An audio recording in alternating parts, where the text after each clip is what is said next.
Hello दोस्तों, आज के इस वीडियो में हम लोग बात करेंगे एक ऐसे के बारे में जिसका नेम है जूडियथ शेक्सपियर और इसकी नरेटर हैं वर्जीनिया वुल्फ। इस ऐसे में वर्जीनिया वुल्फ अपनी इमेजिनेशन के थ्रू ये इमेजिन करती हैं कि विलियम शेक्सपियर जो एक बहुत ही जाने माने राइटर रहे हैं, बहुत ही फेमस राइटर रहे हैं, उनकी एक सिस्टर जूडियथ भी हैं।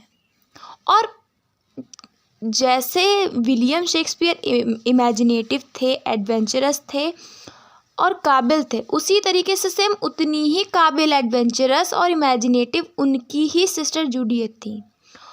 और विलियम शेक्सपियर ने बहुत शैतान थे अपने बचपन में, बहुत ही शैतानियाँ की। अपने पड़ोस में एक उनकी लेडी थी, उनको प्रेग्नेंट करके वो अपना घर छोड़ के भाग गए और वो जाके एक थिएटर के बाहर कुछ काम करने लगे। उनके साथ क्या हुआ कि उनका लक काम किया या उनको इम्पोर्टेंस मिली एज अ मैन और उनका इतना ब्राइट फ्यूचर बन गया। जबकि दूसरी तरफ उनकी सिस्टर, उनकी खुद की सिस्टर हैं जो कि शादी से बचने के लिए घर से निकल पड़ी लंदन की सड़कों पे, और उनके साथ क्या बिहेव हुआ कि वो खुद ही किसी के द्वारा प्रेग्नेंट कर दी गई। कितना बड़ा डिफरेंस किया गया। उनको थिएटर में काम नहीं मिला, उनको बोला गया कि जैसे कुत्ते नाचते हैं वैसे ही वीमेन की एक्टिंग हो सकती है, मतलब ना कुत्ते नाच सकते हैं और ना वीमेन एक्टिंग कर सकती हैं। तो इतना ज़्यादा उनका मजाक बनाया गया, इतना ज़्यादा ह्यूमिलिएट किया गया। और वहीं उनके ही भाई, उनको कितना जाना जाता है, आज भी उनको कितना जाना जाता है। तो वर्जीनिया वुल्फ इस ऐसे के थ्रू विलियम शेक्सपियर के टाइम में जो वीमेन की लाइफ की कंडीशंस थी, वीमेन की इम्पोर्टेंस थी, वो दिखाना चाहती हैं कि वीमेन की कोई इम्पोर्टेंस नहीं थी उस टाइम पे, कोई भी उनको कुछ भी इम्पोर्टेंस नहीं देता था, और किस तरीके से लोग वीमेन को ट्रीट करते थे विलियम शेक्सपियर के टाइम पे। तो चलिए अब इस ऐसे को डिटेल में कवर करते हैं। लेट मी इमेजिन, मुझे इमेजिन करने दो, क्योंकि फैक्ट्स का सामने आना काफ़ी टफ है, हार्ड है। क्या होता अगर शेक्सपियर के पास एक वंडरफुली गिफ्टेड सिस्टर होती जिसका नेम होता जूडियथ शेक्सपियर। वेरी प्रोबेबली शेक्सपियर खुद स्कूल गए थे। उनकी मदर एक हेयरेस थी, मतलब उत्तराधिकारी थी एक ग्रामर स्कूल में, जहाँ पे शेक्सपियर ने लैटिन सीखी, ओविड, वर्जिल और होरेस जैसे पोएट्स को पढ़ा, ग्रामर सीखी, लॉजिक मतलब मैथ्स सीखी। ये अच्छी तरह से पता है सबको कि शेक्सपियर एक वाइल्ड बॉय था जो रैबिट्स को हंट करता था, शायद एक हिरण को भी शूट कर दिया था, और जितनी जल्दी करना चाहिए था उससे काफ़ी पहले ही एक पड़ोस की लेडी से शादी कर ली थी, और उस लेडी से उन्हें बहुत जल्दी ही बच्चा भी हो गया था। मतलब शादी के बाद एक जेन्युइन टाइम पीरियड होता है ना बेबी बर्थ के लिए, उससे काफ़ी पहले ही इनका बेबी इस दुनिया में आ चुका था, और इसलिए वो वहाँ से भाग गए। और उसी एस्केपेड मतलब उसी भागने ने उन्हें लंदन में अपना भाग्य तलाशने के लिए भेजा। ये बात इसलिए कही गई क्योंकि वो भाग गए थे और उन्होंने लंदन में एक थिएटर के बाहर कुछ काम करना शुरू कर दिया था। तो उसी की वजह से उनकी लाइफ बदलती गई और वो आज इतना ज़्यादा जाने जाते हैं। ऐसा लगता था कि उन्हें थिएटर का शौक़ है। उन्होंने शुरुआत की स्टेज के गेट पे घोड़े पकड़ने से। जैसे हम लोग कहीं जाते हैं और वहाँ पे गार्ड या वर्कर्स होते हैं, वो हमारी कार को पार्क करते हैं, वैसे ही शेक्सपियर के कैरियर की स्टार्टिंग हुई। बहुत जल्दी ही उन्हें थिएटर में काम मिल गया और वो एक सक्सेसफुल एक्टर बन गए, और वो यूनिवर्स के सेंटर में रहने लगे, लोगों से मिलने लगे, सबको जानने लगे। अपनी आर्ट्स को वो बोर्ड्स पे प्रैक्टिस करने लगे, रोडों पे वो अपने विट्स को प्रैक्टिस करने लगे, और यहाँ तक कि वो रानी के पैलेस में जाने की उनकी पहुँच बना ली, इतना ज़्यादा वो फेमस हो गए। मीनवाइल वहीं दूसरी तरफ उनकी एक्स्ट्रा ऑर्डिनरीली गिफ्टेड सिस्टर, मान लेते हैं वो घर में रहीं, वो उतनी ही एडवेंचरस थी, उतनी ही इमेजिनेटिव और उतनी ही एक्साइटेड दुनिया देखने के लिए जितना कि शेक्सपियर था। लेकिन वो स्कूल नहीं भेजी गई। उनके पास कोई चांस नहीं था कि वो ग्रामर और लॉजिक पढ़ पाएँ, और होरेस और वर्जिल जैसे पोएट्स की बुक्स पढ़ पाएँ। वो शायद कभी कभी अपने भाई शेक्सपियर की बुक्स उठा लेती थी और उसके कुछ पेज पढ़ लेती थी, लेकिन तभी उसके पेरेंट्स आते थे और उनसे कहते थे कि स्टॉकिंग्स सिलें या स्ट्यू मीन्स कुछ ग्रेवी वाला डिनर होता था, उस पर ध्यान दें और किताबों और पेपर्स के ख्वाबों को ना देखें। ये डिफरेंसेस थे जो उन्हीं के पेरेंट्स के द्वारा किए जा रहे थे। एक तरफ शेक्सपियर के साथ जो बिहेव किया जा रहा था और दूसरी तरफ जूडियत के साथ। शायद उन्होंने ये बात स्ट्रिक्टली कही हो, लेकिन उनके अंदर कहीं ना कहीं दया भी हो, क्योंकि वो सब्सटेंशियल लोग थे, अनुभवी लोग थे, मतलब एक्सपीरियंस्ड थे और उनको पता थी वीमेन की लाइफ की कंडीशंस का। और वो अपनी बेटी से प्यार बहुत करते थे, टू बी श्योर, और कह सकते हैं कि वो अपनी फादर की आंखों का तारा थी। शायद उसने चुपचाप सबसे छिप के सीक्रेटली कुछ पेज लिखे थे, लेकिन वो केयरफुल रहती थी उनको छुपाने के लिए या जलाने के लिए, क्योंकि पता था कि पेरेंट्स सपोर्ट नहीं ही करेंगे।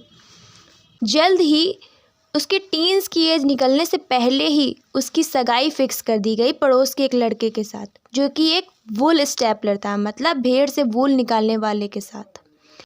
वो उसके लिए रोई कि वो अभी शादी नहीं करना चाहती, शायद वो और पढ़ना चाहती थी, वो दुनिया देखना चाहती थी, लेकिन इसके लिए उसको पीटा उसके फादर ने, जिसकी वो आंखों की तारा थी। फिर उसके फादर ने उसको पीटना बंद कर दिया। इसके बजाय उसने उनसे विनती की कि वे उन्हें परेशान ना करें, मतलब जूडियत उन्हें परेशान ना करे, उन्हें शर्मिंदा ना करे शादी के मामले में, और वो उसे एक मोतियों की चेन या एक बढ़िया सा पेटीकोट देगा। मतलब उधर कल्चर में चलता है स्कर्ट टाइप की, तो वो एक बढ़िया सा पेटीकोट देगा उन्हें, उनके फादर ने कहा। और उसकी आंखों में आंसू थे। वो कैसे उन्हें मना कर सकती थी, वो कैसे उनका दिल तोड़ सकती थी। केवल उसके खुद के गिफ्ट ने उसे इस ओर खींचा। उसने अपनी ज़रूरत की चीज़ों का पार्सल बनाया, खुद को रस्सी की हेल्प से नीचे लटका लिया और लंदन की तरफ निकल पड़ी। वो अभी 17 की भी नहीं थी।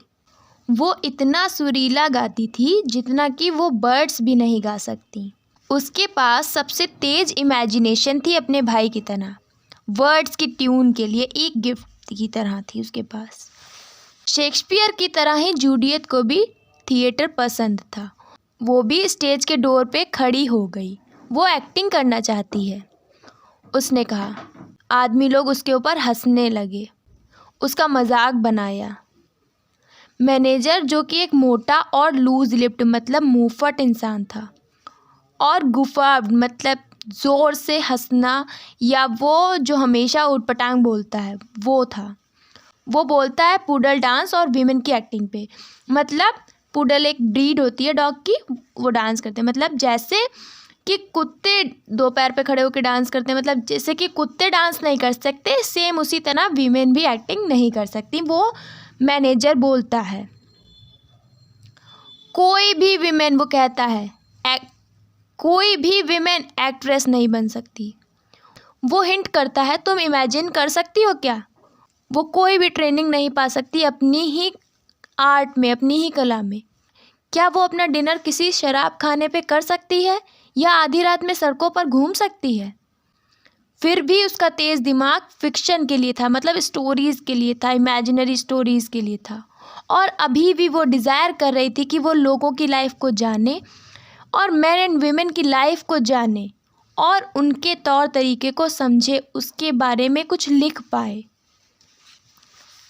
एट लास्ट, क्योंकि वो काफ़ी यंग है, कुछ शेक्सपियर की तरह, उसकी ही जैसे ग्रे आइज़ हैं, राउंडेड आईब्रोज हैं।